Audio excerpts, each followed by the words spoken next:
ঢাকার ড্যামরার ঘটনা পৃথিবীর মানুষ দেখছে। বাপ সন্তানকে লালন পালন করে বড় বানাইয়া শিক্ষিত বানাইলো, বাবাই শেষ বয়সে আরামের জিন্দেগি যাপন করবে। কিন্তু সন্তানটা জানতে জানতে জানতে জানতে শিখতে শিখতে জানতে জানতে জানোয়ার হয়ে গেছে। বাবারে বারবার হুমকি দেয়, বাপ বাড়িটা আমার নামে লেখা দাও, বাড়িটা আমার নামে লিখে দাও। বাপ বলে, সন্তান তুমি তো একা না, আরো তো 3টা সন্তান আছে, তাদের উপরে তো জুলুম হবে। ঠিক না ব্যাঠি? সন্তান শক্তিশালী পাওয়ারফুল পিস্তল নিয়ে ঘুরে বাবারে হুমকি দেয়, বাড়ি যদি লিখে না দাও তাহলে কিন্তু ঘুমের ভিতরে গুলি করব। বাবার কথা হলো মরে যাব, তারপরেও একজনের জন্য সম্পদ লিখে দিয়ে যাব না। শেষ পর্যন্ত সন্তান বাবার পায়ে শিকল লাগায়া ঘরে আটকায় রাখছে। বাবা স্টক করে ঘরের ভিতরে মারা গেল। 2 দিন পর্যন্ত লাশ ঘরে পড়েছিল। সন্তান বাহির থেকে তালা মাইরা ঢাকার বাইরে চলে গেছে। পুলিশ আইসা সেই দরজা ভেঙ্গে তালা ভেঙ্গে এরপরে বাবার লাশ বের করলো। বাপ যদি জানতো এই সন্তান বড় হওয়ার পর আমার সাথে এমন আচরণ করবে, তাহলে মনে হয় বাবা সন্তানটারে জীবনে কোনোদিন শিক্ষিত বানাইতো না। ঠিক না ভাই? ঠিক না? অথচ সন্তানের জন্য বাবা নিজের জীবন যৌবন পুরাটাই বিসর্জন দিয়ে দেয়, আর এই সন্তান নিজের হাতে বাবারে হত্যা করে সম্পদের লোভে। বাংলাদেশের ভিতরে যতগুলা বৃদ্ধাশ্রম আছে, বৃদ্ধাশ্রম গুলার ভিতরে হাজার হাজার নয় লক্ষ লক্ষ মা বাবারা মানবেতর জীবন যাপন করে। উকিলের মা বৃদ্ধাশ্রমে, ব্যারিস্টারের বাপ বৃদ্ধাশ্রমে, প্রফেসর ডাক্তার ডক্টর ইঞ্জিনিয়ারের মা বাবা বৃদ্ধাশ্রম, শিল্পপতির মা বাবা বৃদ্ধাশ্রম। তাহলে রব্বুল আলামিন যে বলেছেন সন্তান কাজে আসবে না, সম্পদও কাজে আসবে না। হাজার হাজার মানুষ আছে যাদের ঢাকায় বাড়ি আছে, অথচ নিজের বাড়িতে থাকতে পারে না, বৃদ্ধাশ্রমে কষ্ট করে। রব যে বলল সন্তান কাজে আসবে না, ও তো দুনিয়ায় কাজে আসে না। কথা কম না, দুনিয়ায় তো কাজে আসে, মরার পরে তো ফিরে আসে। সম্পদের পাহাড়, তারপরেও সম্পদ ভোগ করতে পারে না, বৃদ্ধাশ্রমে কান্দে। রব্বুল আলামিন বলেন যে সন্তান আর সম্পদের পিছনে তুমি পাগল হয়ে গেছো, মনে রাখবা বান্দা, সেই সম্পদ আর সেই সন্তান তোমার কোনো কাজে আসবে না। কিয়ামতের ময়দানে যখন রব্বুল আলামিন সন্তানের হাতে শিকল লাগাবে, সুম্মা ফি সিলসিলাতিন যারউহা ৭০ যিরাআন ফাসলুকু, রব্বুল আলামিন বলবেন ফেরেশতারা ৭০ হাত শিকল এই বান্দার হাতে পায়ে বাঁধো। তখন সন্তান বলবে, রব্বুল আলামিন আমার অপরাধ কি? অপরাধ হলো বালেগ হওয়ার পর থেকে তোমার আমলনামায় তো নামাজের কোনো নেকি নেই। প্রত্যেকটা দিন তুমি তোমার মন মতো চলছো, অথচ আমি রবের প্রত্যেকটা হুকুমকে বৃদ্ধা আঙ্গুল দেখাইছো। মসজিদে আজান হইতে আছে আর তোমার কানে হেডফোন, মসজিদে জামাত চলতে আছে, তোমার ভিতরে কোনো শীত গরম নাই, তুমি চায়ের দোকানে টিভি বিড়ি চা নিয়ে ব্যস্ত। ঠিক না বেটি? মসজিদে নামাজ হচ্ছে, তুমি নির্বাচনী প্রচারণায় ব্যস্ত হয়ে আছো।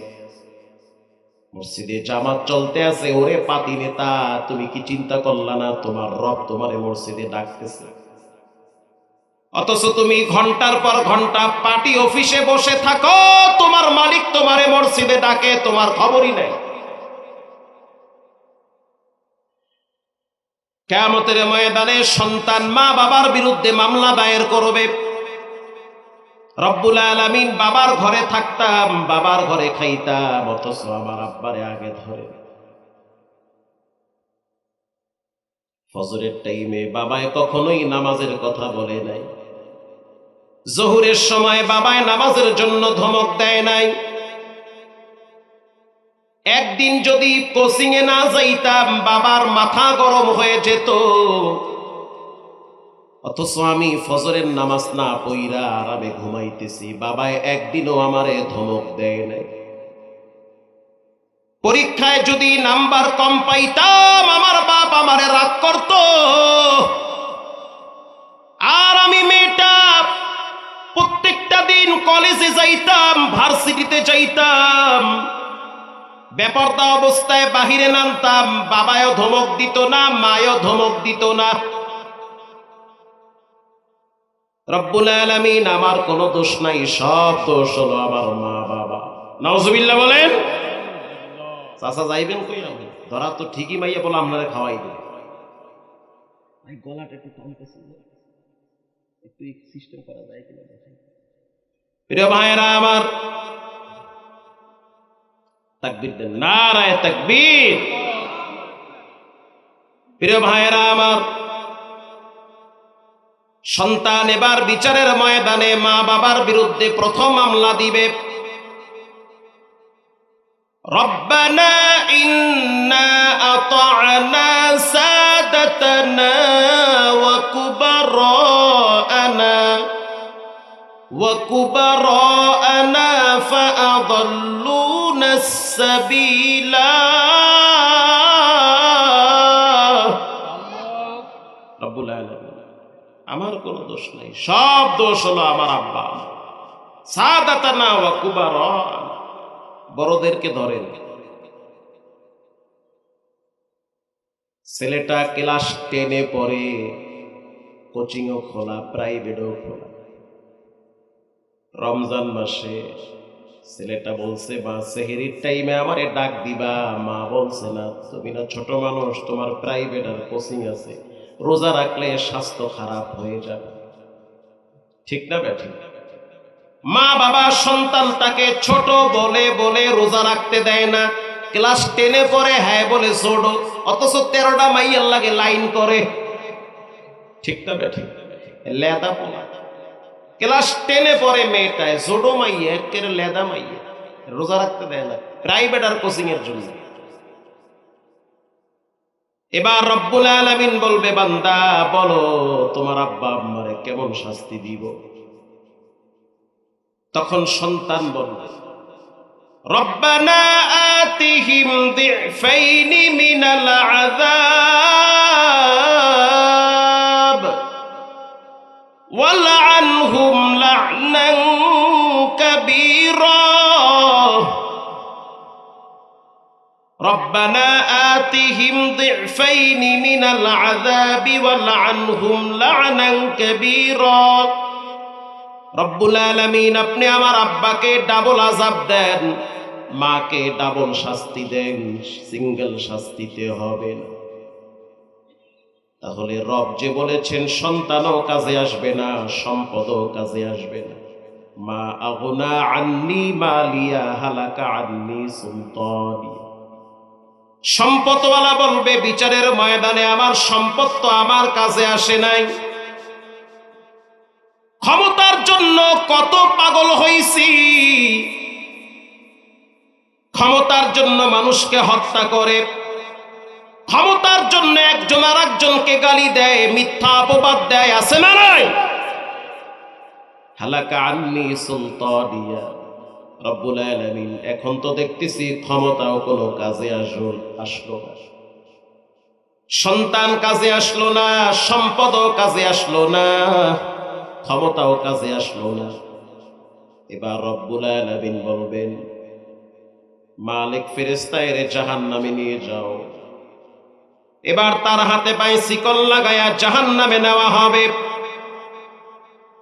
এজন্যই রব্বুল আলামিন বলেছেন, ছেলে মেয়ে স্ত্রী পুত্র সব পরে, আগে নিজেকে জাহান্নামের আগুন থেকে বাঁচাও। সুবহানাল্লাহ বলেন।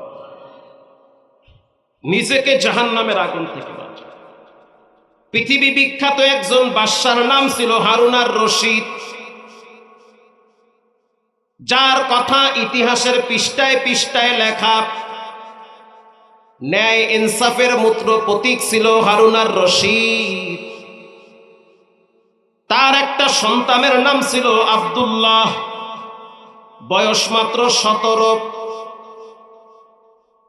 এই আব্দুল্লাহ হলো দুনিয়া বিমুখ একজন শাহজাদা, দুনিয়া বিমুখ একজন যুবক। বাবাই যে এত বড় রাষ্ট্রপ্রধান, কিন্তু এটা তার ভিতরে নাই। সে সিম্পল জিন্দেগি যাপন করে। কেমন জানি তার ভিতরে একটা ফিকির থাকে। প্রায় সময় তিনি কবরস্থানে বসে থাকে। এলাকার গণ্যমান্য ব্যক্তিরা বলল, বাদশা হারুন আর রশিদ, তুমি এত বড় একজন পাওয়ারফুল বাদশা, আর তোমার ছেলে দেখতেছি আদা পাগল, কবরস্থানে গিয়ে বসে থাকে। আবার দেখি কবরস্থানে বৈশা বৈশা মৃত ব্যক্তিদের সাথে যেন কথা বলে। আল্লাহু আকবার বলে, পাগলের মতো কথা। বাদশা হারুন আর রশিদ তার সন্তানের গতিবিধি লক্ষ্য করা শুরু করলো। পিছনে পিছনে একদিন চলে গেল। আমি বলি নাই, ইমাম ইবনুল জাওজি রাহিমাহুল্লাহ লেখেন উয়ুনুল হিকায়াত, কবরস্থানের পিছনে গিয়া বাদশা দাঁড়ায় রইছে। সন্তান কবরস্থানের ভিতরে একটা কবরের পাশে বসে আছে। মৃত ব্যক্তিদের দিকে লক্ষ্য করে বলতে আছে, ও কবরবাসী, এক সময় তোমরা দুনিয়ার ভিতরে পাওয়ার নিয়ে চলতা, তোমাদের কথা মানুষ শুনতো, তোমরাও মানুষের কথা শুনতা, আর এখন তোমাদের কথা মানুষ শোনে না। আল্লাহু আকবার বলেন। এক সময় তোমরা এই রাস্তা দিয়া চলতা, মানুষের সাথে সময় কাটাইতা, এখন তোমরা রাস্তায় চলতে পারো না। তোমাদের ভিতরে কেমন ব্যবহার করা হয় তাও তো আমি জানি না। ছোট্ট একটা ঘর কেমনে থাকো তাও তো বুঝি না। যদি একটু জানতে পারতাম ভিতরে কেমন আছো, তাহলে মনটারে বুঝ দিতে পারতাম যে ভিতরে এমন থাকা যায়। পাগলের মতো বলতেছে। বাদশা পিছনে দাঁড়ায় দাঁড়ায় শুনতেছে। এবার কিছুক্ষণ পর বাদশা বলতে আছে, সন্তান, তুমি যা বলো তা কি তারা শুনে? বলে, জানি না তো কেন এখানে আসছে?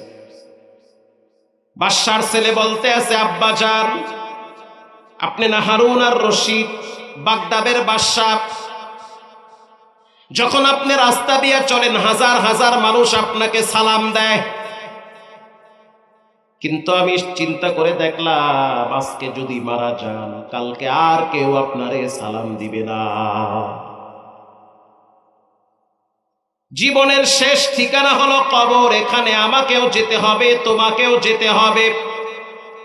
কিতাবে পড়ছি 40,000 বছর নাকি মাটির নিচে থাকা লাগবে।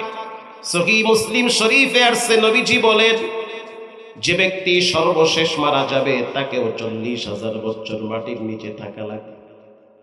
আব্বাজান, রাজপ্রাসাদে আপনার আগে যারা ছিল তারাও বেশি দিন থাকতে পারে না, আপনিও থাকতে পারবেন না।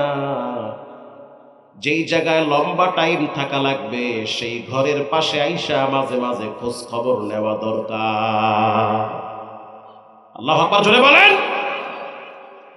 নির্বাচনের গরম চলে তো এই জন্য ওয়াজ ঘুরাই দিছে এদিকে, আর আমারে কইয়াও দিছে আপনি ওদিকে গেলে ঝামেলা, এদিকে যান। কবরের দিকে সারা দামু কই, এদিকে যাওয়াই ভালো।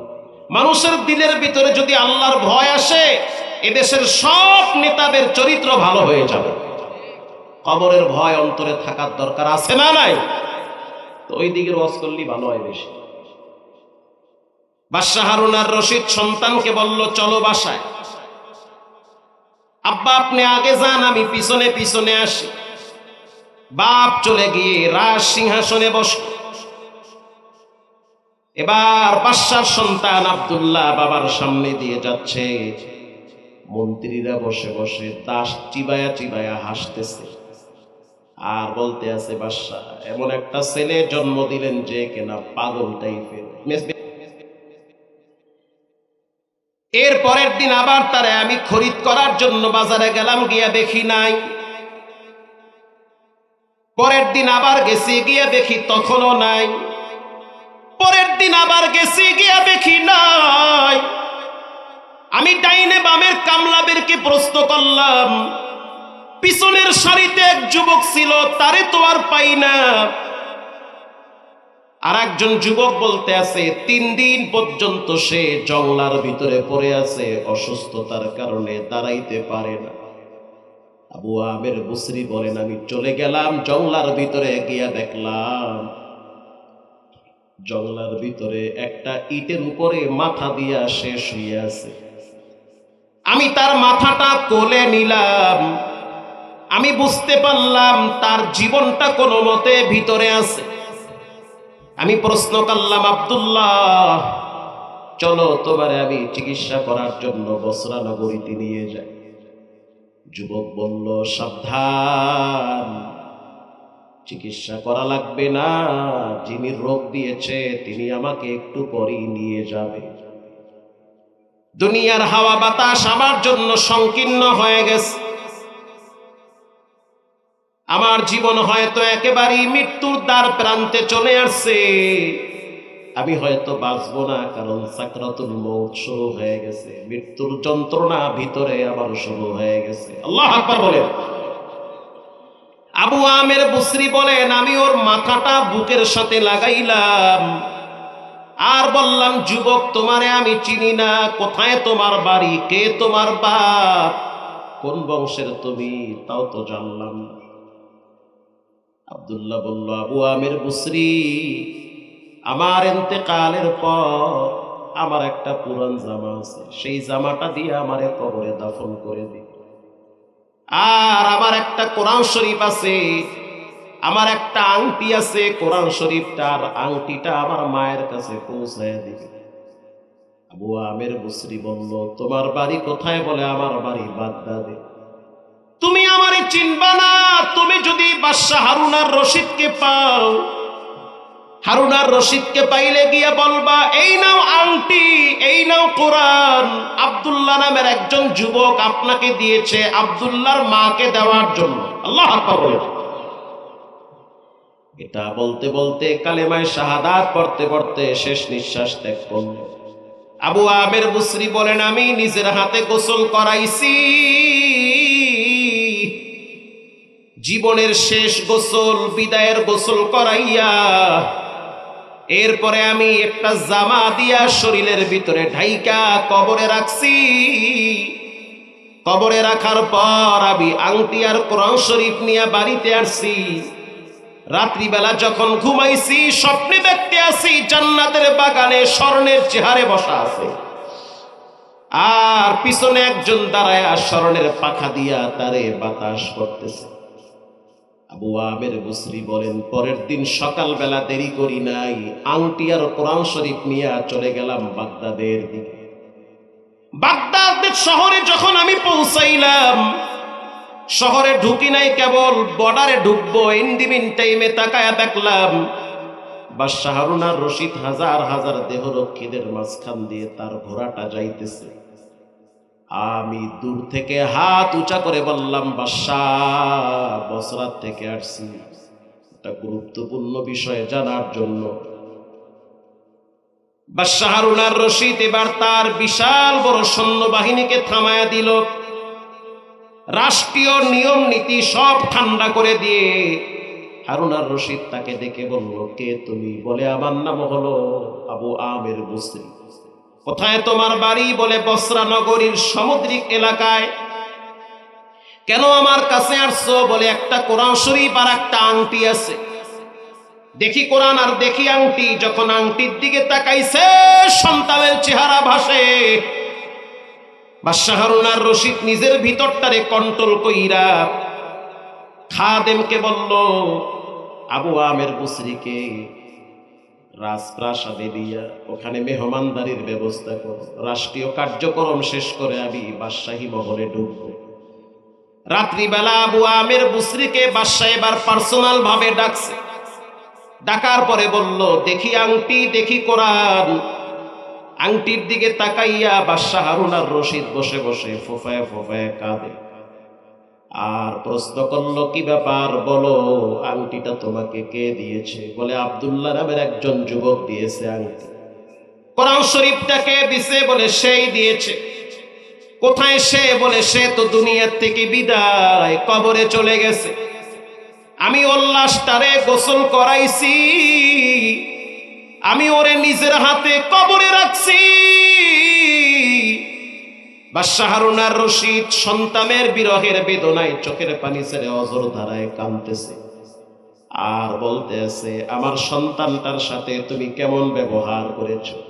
বলে, আমার বাড়িতে 3 দিন কামলা দিছে, 3 দিনে মাত্র 3 দিরহাম নিছে। ওরে আবু আমের বুসরি, আমার কলিজার টুকরা সন্তানটারে কেমনে কামলা দেওয়াইলি? ওটা তো বাদশার সন্তান, দুনিয়া ছাইরা দিয়া চইলা গেছে জংলায় আল্লাহকে পাওয়ার জন্য। সব মানুষ তো আর বাদশাহী করবে না, কিছু মানুষ তো রবকে পাওয়ার জন্য নীরবে চলে যাবে, ঠিক না বেঠিক? কিছু মানুষ ঘরের আড়াল হয়ে যাবে। বাদশাহ হারুন আর রশিদ বলল, চলো তার কবরের কিনারায় যাব। কবরের কিনারায় যখন দাঁড়াইলো, চোখের পানি ছেড়ে কাঁদলো, দোয়া করলো।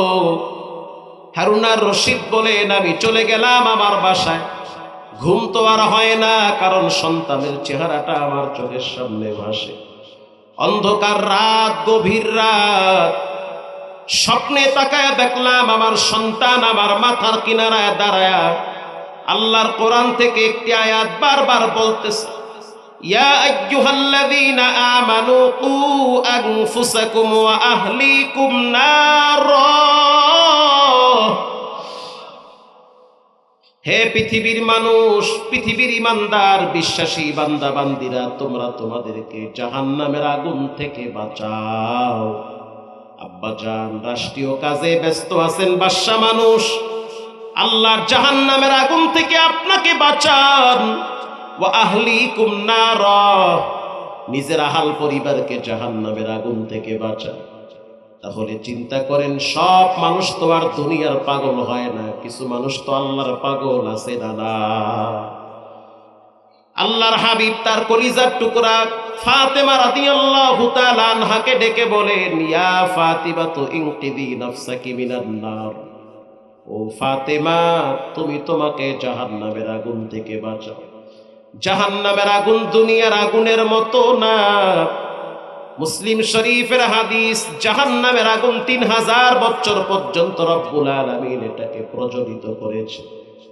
প্রথম যখন জাহান্নামের আগুন বাড়াবার জন্য 1000 বছর পর্যন্ত বাড়ানো হয়েছে। জাহান্নামের আগুন হয়ে গেছে একেবারে লাল। আল্লাহ রাব্বুল আলামিন বলেন, হবে না ফেরেশতা, পাওয়ার আরো বাড়াও। দ্বিতীয়বার ফেরেশতা 2000 বছর পর্যন্ত জাহান্নামের আগুনকে বাড়ানো হয়েছে। জাহান্নামের আগুন হয়ে গেছে একেবারে সাদা। আল্লাহ বলে, হবে না রে ফেরেশতা, পাওয়ার আরো বাড়াও, কারণ বান্দারে আমি অনেক নিয়ামত দিছি। আল্লাহর রাসূল বলেন, জাহান্নামের আগুনকে 3000 বছর পর্যন্ত প্রজ্বলিত করা হয়। বর্তমান জাহান্নামের আগুন একেবারে কালো। জাহান্নামের আগুনে যদি কাউকে ফালানো হয়, তার নিজের শরীরটা পর্যন্ত সে দেখতে পাবে না। জাহান্নামের আগুন বর্তমান একেবারে কালো। আল্লাহর রাসূল বলেন, দুনিয়ার আগুনের চাইতে 69 গুণ পাওয়ার হবে আল্লাহর জাহান্নামের আগুন। দুনিয়ার আগুন ডান হাতে লাগলে বাম হাত টের পায় না। ওরে বাম হাতে লাগলে ডান হাত টের পায় না। পায়ে লাগলে কপালে লাগে না, কপালে আঘাত প্রাপ্ত হইলে পায়ে লাগে না। আল্লাহ বলেন, আল্লাতী তাত্তালিউ আলাল আফইদা, জাহান্নামের আগুন শরীরের যে কোনো অঙ্গে লাগলে কলিজা পর্যন্ত ভুনা হয়ে যায়। জাহান্নামের আগুন থেকে নিজেদেরকে যদি বাঁচাইতে হয় তাহলে জীবনে কখনোই নাফরমানি করা যাবে না। জাহান্নামের 7টা দরওয়াজা আছে, 7টা নাম আছে। আমি বলি নাই, তোমার আল্লাহ কইছে লাহা সাবাতু আবওয়াব। জাহান্নামের 7টা দরওয়াজা আছে, এক একটা দরওয়াজার এক একটা নাম আছে। যেমন একটা নাম আছে হুতামা, এটাও একটা জাহান্নামের নাম। আর একটা নাম আছে লাযা, এটাও হলো জাহান্নামের নাম। আর একটা নাম আছে জাহিম, এটাও হলো জাহান্নামের নাম। আর একটা নাম আছে সাকার, এটা বড় ভয়ঙ্কর জাহান্নাম। একটা জাহান্নাম আর একটা জাহান্নামকে খায়া ফেলায়, এটার পাওয়ার এত বেশি। এটার পাওয়ার সম্পর্কে রাসূল বলেছেন এটার তীব্রতা ভয়ঙ্কর থেকে ভয়ঙ্কর। শুধু তাই না, কিয়ামতের ময়দানে জান্নাতীরা জাহান্নামীদেরকে বলবে ইয়াতাসাআলুনা আনিল মুজরিমিনা মা সালাকাকুম ফি সাকার। সাকার নামক জাহান্নামে কেন আসলা? জাহান্নামীরা বলবে সাকার নামক জাহান্নামের আসার পিছনে সবচেয়ে বড় কারণ হলো ক্বালু লাম নাকু মিনাল মুসাল্লিন, আমরা দুনিয়াতে নামাজি ছিলাম না, মুসল্লি হই নাই। নামাজের বেলায় আল্লাহরে ফাঁকি দিছি, ফাঁকি তো আল্লাহরে দেয় নাই, বরং নিজেরে দিয়েছে। কেউ যদি নামাজ ছাইরা দেয়, সে যেন মনে করে তার নিজের পায়ে সে নিজেই জাহান্নামের আগুন লাগাইল। এজন্য যুবক ভাইয়েরা, যত খারাপ সময় পার করেন না কেন, নামাজ ছাড়া যাবে না। নবীজি বলেন, যে নামাজ ছেড়ে দিল সে যেন দিনের খুঁটিটা ভেঙে ফেলল।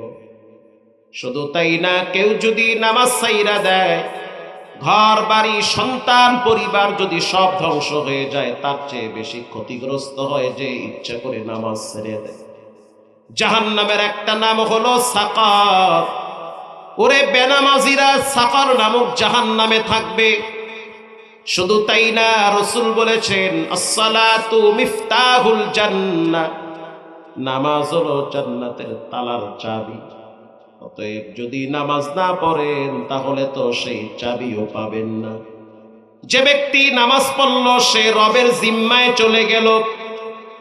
মান গাদা ইলাল মসজিদি আও রাহা আ'আদ্দাল্লাহু লাহু নুজুলাহু মিনাল জান্নাতি কুল্লামা গাদা আও রাহা।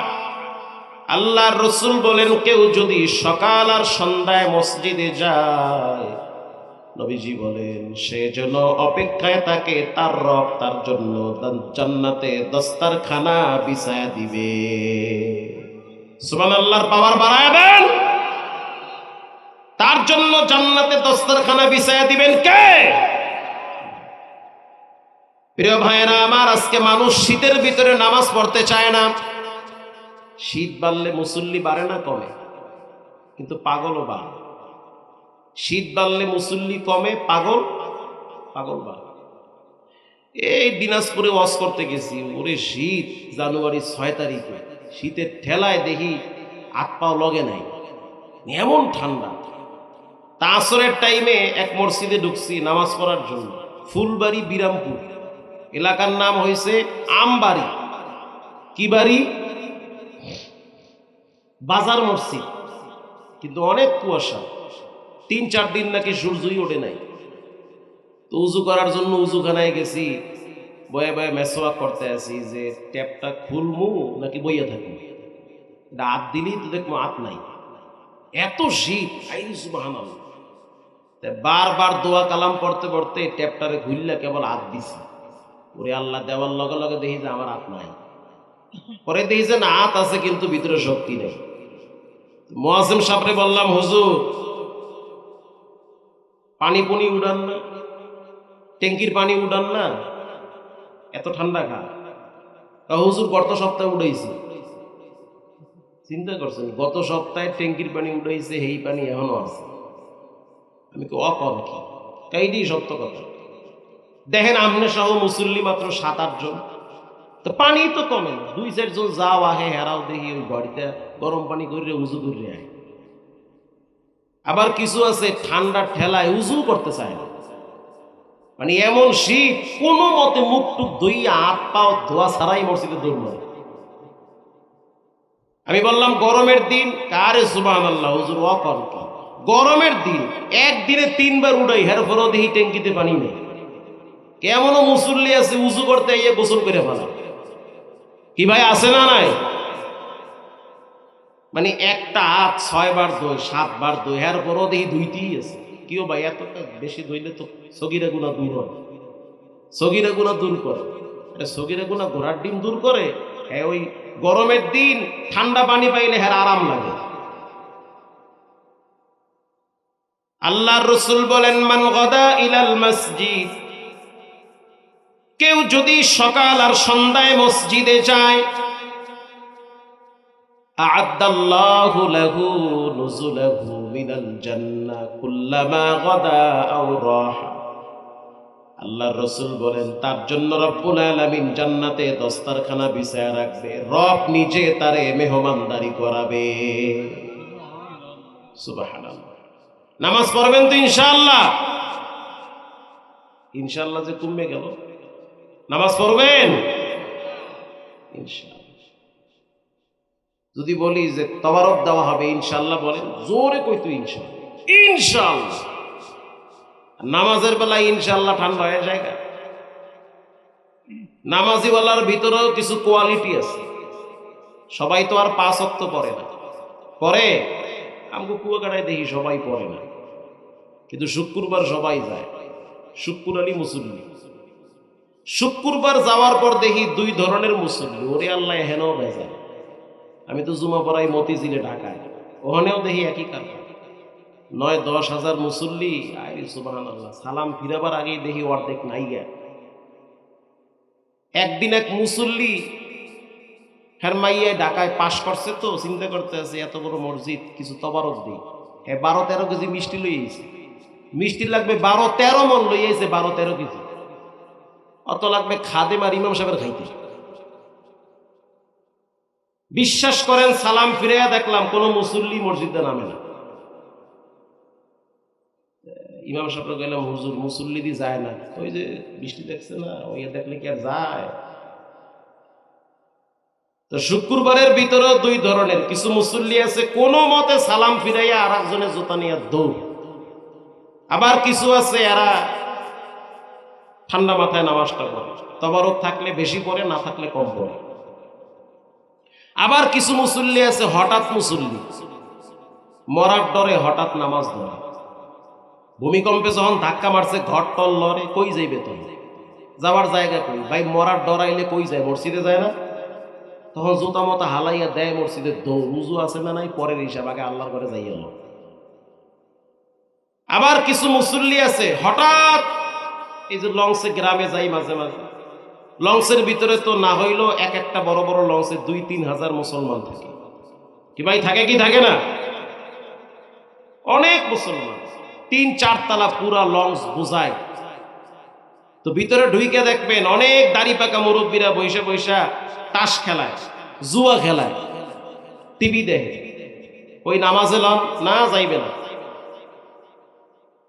যখনই দেখি লঞ্চ লড়ে, মানে তুফানে বাড়ি মারছে, তখন দেখি সব ফালায়া থইয়া তসবি লইয়া 3 তলায় ওঠে। আল্লাহ তুমি ছাড়া কেউ নাই। হুজুর পশ্চিম কোন দিকে? আমার দ্বারা না হইলে এরকম পেলে আর 15-20 জন বাঁচে। একটু আগে দেখলাম নিচের তাস খেলায়, যেই লঞ্চ দেখি পানির তলে যায় যায় বাপ, দৌড়ে উপরে উঠছে। ওইটাকে হুজুর হুজুর হুজুর পশ্চিম কোন দিকে? তার মানে মরার ডরে পশ্চিম খুঁজে, মরার ডর নাই পশ্চিমও খুঁজে না। এজন্য রব্বুল আলামিন বলেন, নিজেকে জাহান্নামের আগুন থেকে বাঁচাও, ওয়া আহলিকুম নার, নিজের সন্তানদেরকে জাহান্নামের আগুন থেকে বাঁচাও, নিজের স্ত্রীকে জাহান্নামের আগুন থেকে বাঁচাও, নিজের পরিবারকে কবরের আযাব থেকে বাঁচাও। হযরত ওসমান রাদিয়াল্লাহু তাআলা আনহু কবরের পাশে দাঁড়ায়া বাচ্চাদের মতো কাঁদতো। নবীজির সাহাবী আবু হুরায়রা প্রশ্ন করলো, ওসমান, রাসূল বলেছেন লিকুল্লি নাবিয়্যিন রাফীকুন ওয়া রাফীকি ইয়ালি ফিল জান্নাতি ওসমান, প্রত্যেক নবীর সাথে জান্নাতে এক একজন বন্ধু হবে। আর উসমান, আপনি এমন একজন ব্যক্তি, আপনি নবীর সাথে জান্নাতে বন্ধু হয়ে যাবেন, আপনি এমন ব্যক্তি। অথচ কবর দেখলে বাচ্চাদের মতো ফোফায় ফোফায় কাঁদে। উসমান চোখের পানি ছেড়ে দিয়ে বলে, ভাই আবু বকর, ভাই উসমান, ভাই আবু হুরায়রা, কবর এমন একটা ভয়ঙ্কর জায়গা, মানুষের মৃত্যুর পর প্রথম ঘাঁটি হলো কবর। কবরে যাওয়ার পর কারো সাথে খারাপ ব্যবহার, কারো সাথে ভালো ব্যবহার। কবরের দুই পাশের মাটি এমন জোরে চাপ দিবে, হাড্ডি ভেঙ্গে চুরমার করে ফেলবে। কবরের আযাব থেকে নিজে বাঁচো, নিজের পরিবারদেরকে বাঁচাও। হযরত ওসমান রাদিয়াল্লাহু তাআলা আনহু কবরের আযাবের ডরে কাঁদে। হযরত আবু বকর রাদিয়াল্লাহু তাআলা আনহু রাস্তা দিয়ে চলতো আর বলতো, যদি আল্লাহ আমারে বকরি বানাইতো তাহলে মানুষ জব করে খেয়ে ফেলতো, হিসাব দেওয়া লাগতো। হযরত ওমর নিজের চামড়া ধইরা বলতো, ওয়াকালু লিজুলুদিহিম লিমা শাহিদতুম আলাইনা, বিচারের ময়দানে চামড়া আমার পক্ষে বিপক্ষে সাক্ষী দিবে। যেদিন হযরত ওমর শহীদ হয়েছে, শাহাদাত বরণ করেছে, যখন একজন মাজুজি ইহুদি আইসা হযরত ওমরকে নামাজরত অবস্থায় তরবারি দিয়ে খঞ্জর করে আঘাত করেছে, হযরত ওমরের নারী ভুঁড়ি সব বের হয়ে গেছে। তার সন্তান তারে আঞ্জা কইরা ধইরা পিছনে শোয়ায় রাখছে। একজন সাহাবী আইসা বলতে আছে, আপনারে ডাক্তারখানায় নিয়ে যাব চিকিৎসা করার জন্য। হযরত ওমর বলতে আছে, চিকিৎসা লাগবে না, মালিকের ডাক চলে আসছে, চিকিৎসার প্রয়োজন নাই, আমার বিদায় চলে আসছে, আমাকে চলে যেতে হবে। নিজের গালটারে মাটির সাথে ঠেকাইয়া কাঁদতো আর বলতো, মাটি, আমি ওমর তেমন ভালো কাজ করতে পারি নাই, কেবল শুধুমাত্র রাসূলকে আমি আমার জীবনের চেয়ে বেশি ভালোবাসতাম। কবরের মাটিকে এভাবে তিনি টার্গেট করে লক্ষ্য করে বলতেন। চিন্তা করেন কি পরিমাণ ভয় হযরত ওমরের কলিজার ভিতরে ছিল। যুবক সাহাবী হযরত আলী, তিনি নামাজে দাঁড়াইলে মাঝে মাঝে কাঁদতে কাঁদতে অস্থির হয়ে যেত। কখনো কখনো তিনি সিজদার ভিতরে লম্বা টাইম কাটাইতো, কখনো কখনো রুকুতে কাটাইতো, কখনো কখনো তিনি বসে বসে কাঁদতে কাঁদতে বেহুশ হয়ে যেত। কারণ রব কোরআনে বলেছেন, ফালিয়াদহাকু কালিলাও ওয়ালিয়াবকু কাসীরা, বান্দা বেশি বেশি কাঁদো, কম কম হাসো, আর নিজেকে জাহান্নামের আগুন থেকে বাঁচাও। আপনাদের পাশেই হলো গোরস্থান, এখানে অনেক মানুষ ঘুমানো আছে। এমন একদিন সময় আসবে আপনারও এখানে যাওয়া লাগবে, ঠিক না বেঠিক? আপনার আহাল পরিবার সন্তানরা এখানে চলে যাবে।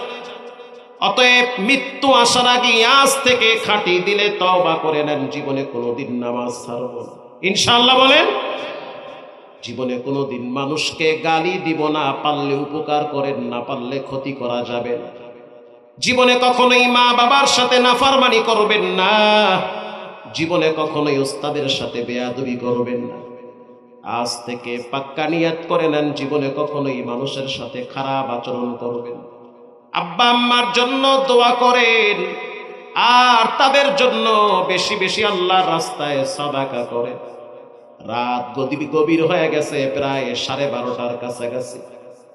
অতএব আমি গভীর রাত্রে কিছু আল্লাহর বান্দা চাই, গোরস্থানের মাটির জন্য, মাদ্রাসার জন্য, মা বাবার জন্য মুক্ত হস্তে কিছু দান করো। 1000 টাকা দিব, 20 জন লোক হাত তুলবে। প্রথমে একজন লোক বলবেন, হুজুর আমিও তো কবর পথের যাত্রী, কখন ডাক আসে বলতে পারি না, আমি আমার মায়ের জন্য বাবার জন্য 1000 টাকা আল্লাহর ঘর নবীর ঘরে ফালায়া দিলাম। 1000 টাকা দান করলে গরিব হবেন না, সম্পদ নষ্ট হবে না।